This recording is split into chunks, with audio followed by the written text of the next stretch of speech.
Welcome to this tutorial about how you can build reconfigurable WDM networks with optical add-drop multiplexers. A WDM network can consist of just one single point-to-point optical link between two sites, for example, used to interconnect two data centers. But it can also be more complex and consist of numerous interconnected sites and multiple paths between sites used for redundancy purposes. This creates a meshed or ring-shaped optical network, typically of the type used by communication service providers. Let us start by considering a ring-shaped network consisting of 5 sites with fiber in between. We want to use this as a flexible optical transport system with WDM wavelengths as the paths between equipment that we have installed at the sites. For example, we want to have a communication channel between sites E and D and another channel between sites D and C.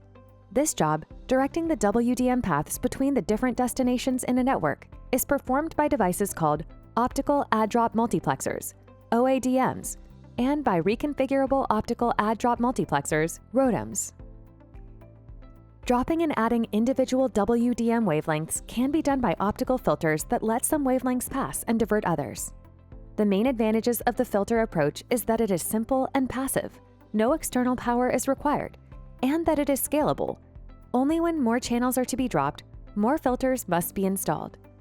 The main disadvantages are the inflexibility. Whenever wavelength changes are required, a new filter must be physically installed, and the attenuation introduced by each filter. A practical example of an OADM is the Smartoptics H-Series optical network platform, which can be used for the add and drop of up to 4 DWDM channels per unit. In more complex WDM networks, you often need more flexibility in configuring and reconfiguring the optical paths than what can be achieved with an OADM. Such reconfiguration on the fly can be done by a reconfigurable optical add-drop multiplexer, a ROADM. The ROADM is remotely configured to add, drop, or pass individual wavelengths as needed. Using optical couplers and wavelength-selective optical switches, the desired wavelengths are extracted from the DWDM system and new information can be added to any channel before the wavelength is passed along. The number of line fibers connected to the ROADM is often referred to as the degree of the ROADM, so this picture shows the principle of a 2-degree ROADM.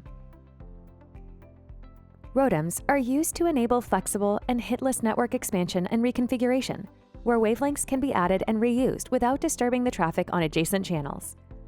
Such free wavelength allocation simplifies the network planning and reduces the effects of inaccurate traffic forecasting, allowing for better wavelength utilization. ROADMs can also be designed for more than 2 degrees.